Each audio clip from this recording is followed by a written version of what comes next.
teammates, oras na naman para sa isang hapon ng kwentuhan sa mundo ng sports. Ako po si Aira Dalaw at ako ang makakasama nyo ngayon dito sa inyong paboritong afternoon sports program, ang PTV Sports.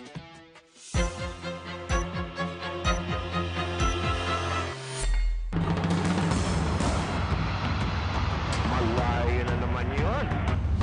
Iba talaga pag Pinoy. Going to the finish line, she's going to give us a goal. It's needed away with the rattling run. Gintong medalya para sa Pilipinas. Ulitin at kukumplituhin ni Kobe Blas.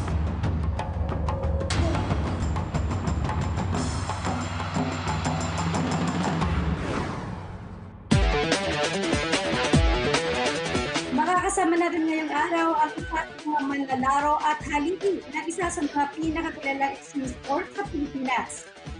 Hindi man sila nagkaroon ng chance ng mga pagdating sa nakaraang Southeast Asian Games, bumawi naman sila sa pagkakot ng medalya mula sa iba't ibang local at international competitions noong nakaraang taon.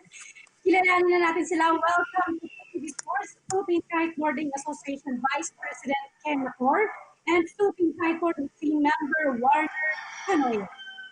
Magandang hapon at welcome Ken and Warner. Hello po. Magandang hapon. Yes.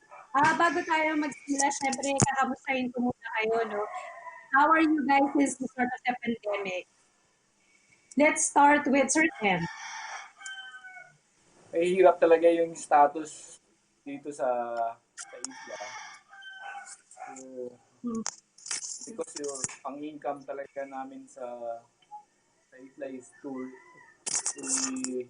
for tourists lang. Wala kaming walang ibang pagkakitaan, hindi tourist lang. But, of course, lahat nag-suffer, lahat ng mga athlete natin dito na mga kite surfer, mga instructor, medyo nahirapan din sila. Kailan naman din, di ba? So, but yung mga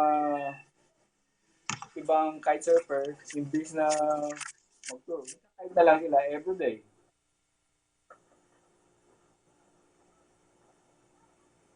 All right. How about you, Warner? How are you naman since the start of the pandemic? Yeah, it's hard naman with the regulation and stuff. Pero tinatry naman namin na mag-create na happiness with kiteboarding basically. And that's pretty much what we can only do during the pandemics and stuff. All right. Sir Ked, balikan ko lang no, yung simula ng lockdown way back in March. Since halos lahat ng members ng national team natin from Boracay, doon na rin ba sila lahat naabutan ng lockdown?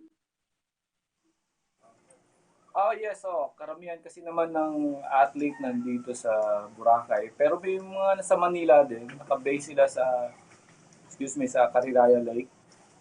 And then, ang karamihan nandito sa Boracay. So, most of them, gano'n lang talaga buhay. Gising sa umaga, pag may hangin, mag-kite. So, walang income, walang trabaho. Kung wala namang hangin, diretso sa gym, mag-swimming, running, lahat na lang ng exercise, gagawin na lang para, just to move on. Right. Sir Ken, what was the situation in Boracay during the start of the pandemic? Kamusta po yung COVID cases way back then? And how did the local government respond to this? Well, so far, nung pumutok yung virus na yan, so grateful na walang masyadong naapektuhan dito sa isla. Especially yung madaming tourists from different countries, especially from China. So far, yung mga locals natin dito, yung mga residents na iba, wala naman tayo masyado na compare sa Manila, like the rest of the cities na some island. Parang maliit lang naman yung namin dito na naapektuhan. Sir Ken, were there tourist restrictions po ba way back the start of the pandemic? Oh yeah, of course. Bago ka pumunta ng isla, you have to get all the tests. Especially protocol na sa airline. Before you come into the island, you have all these tests just to get into the island. I think not only in Boracay, everywhere. If you go to Mhm. Baguio, it's the same protocol to any places. So hopefully magkaroon ng international tour, magkaroon ng konting boost yung yung business ng sports, hindi lang sa kiting. Kasi like I said, kaya ano lang kami sa tourist. So kung may mga international tourists na makapasok, kahit makaisang student, two student kami in one day, survive na kami. May pambili na kami ng bigas or to buy some stuff. Okay, alright. Sir Ken, pinagbawalan din po ba ang paglangoy sa dagat? Siyempre, medyo mahigpit talaga eh. So, nung nagkaroon na ng after 3 months, 4 months, medyo naglaylo na, medyo ano na. Pero nakaka-ano pa rin kami, nakakagala. Like, you have to wear mask. You know, you can swim some area and then you have to write your name, you know. So, may still freedom pa rin kami dito. Hindi masyadong kahigpitan. Kasi lahat naman, they follow the rules. So thank you sa LGU and PNP. That's good to hear po. Ngayon po, na mas maluwag na ang restriction ng community quarantine, kamusta na po ba ang Boracay? Nagkakaroon na kami ng medyo, parang, para kang para kang nasa department store eh. Parang first time makita uli ng mga, candies, soft drinks. Parang, oh, may turista na, may pumasok, wow! Finally, it's like, parang, where you from? Parang excited lahat eh. Kasi sa tagal nga ng lockdown, nakikita mo kung sino yung kapitbahay mo araw-araw. Isang mukha lang makikita mo. Ngayon, medyo iba-iba na kung sino-sino na. So, still, may ano pa rin kami na, okay, you have to wear mask. You have to do all this social distance. Pero, umiiwas na rin kami, like, may big groups. Alam mo na, social media, medyo pag may makitang malaking group sa social media, nahirap na.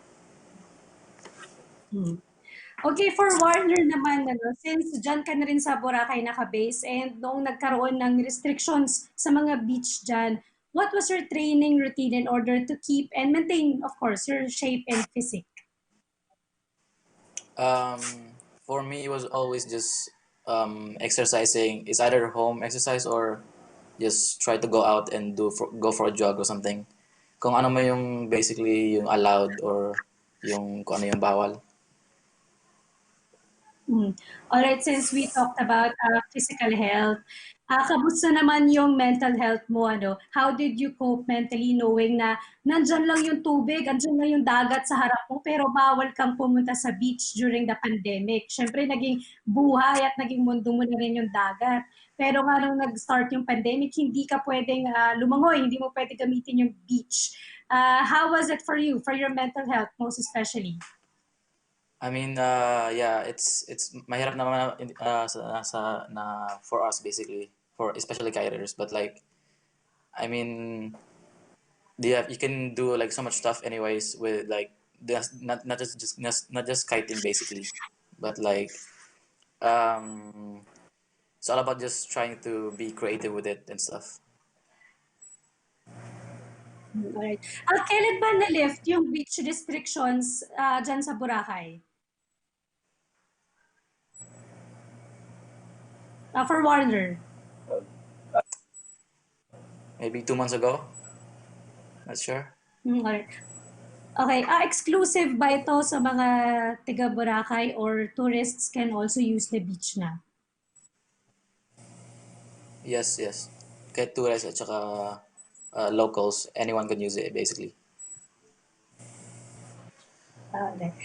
Okay, for Sir Ken, what were your instructions to your athletes during the pandemic? Ang hirap eh. Kasi may age category yung mga pwedeng lumabas sa sa beach or sa road. 40, you're allowed to go out. You can buy all your stuff yung mga like Warner's age, you can stay only in the house. The only, at least they can still play video games, all these things. But some of them, they can walk their dog, you know, and then the only advice I give it to them, because this athlete, they know how to tolerate patience. They know how to tolerate mental games like the pressure. So it's easy for them to adjust. Pag nasa game ka kasi, ang dami mong pressure. So they know how to deal with that. So I think that's the big help for all the athletes, not only for the kite surfer. Like me, you have to be, in the training, you have to be focused. Well, we use that in lockdown. So to relax, huwag masyadong magpanic, same. So I think that's the only they can, adjust from the lockdown before, because most of these kids are athletes, they know how to handle.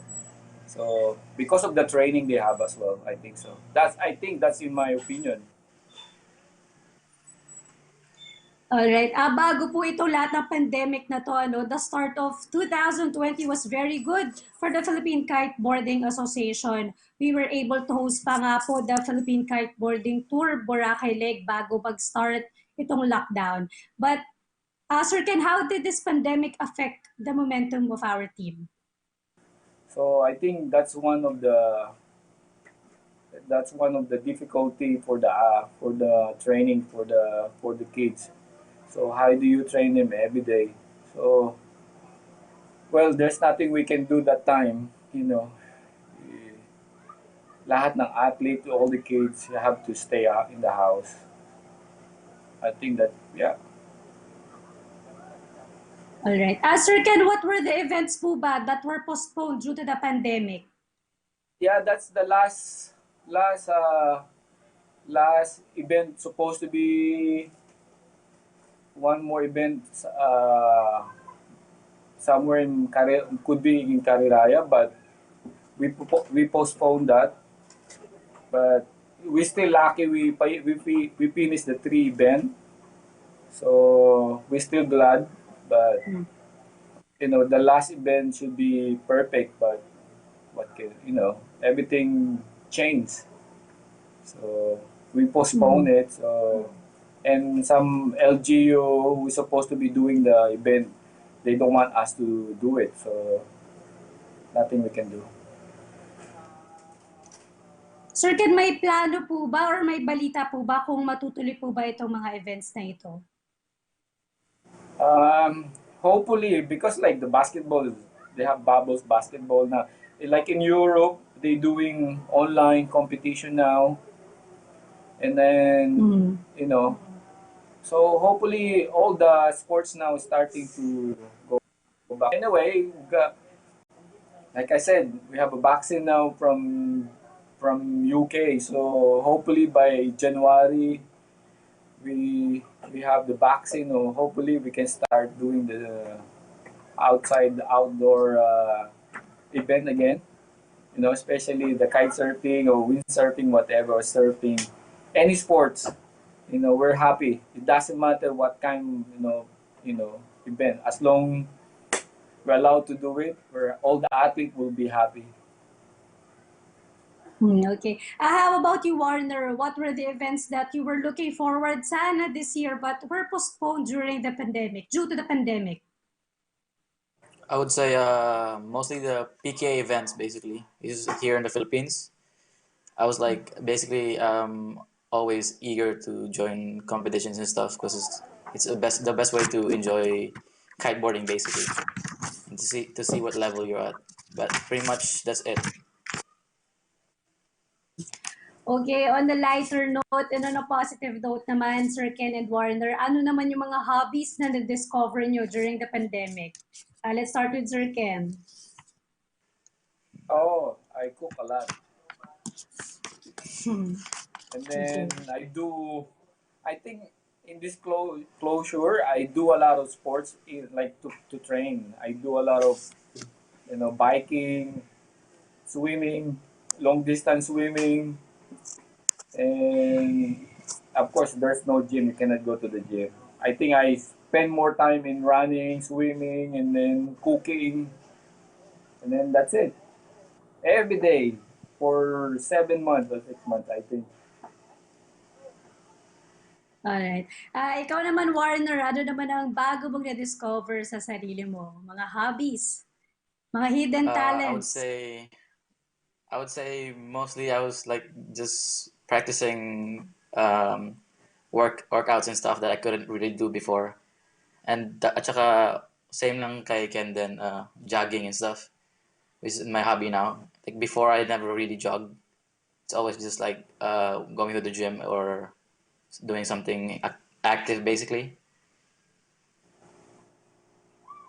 Okay. First half pa lang yan ang ating kwentuhan, teammates. Dahil sa aming pagbabalik, mas kilalanin pa natin ang sport na kiteboarding. Kaya dyan lang kayo, teammates.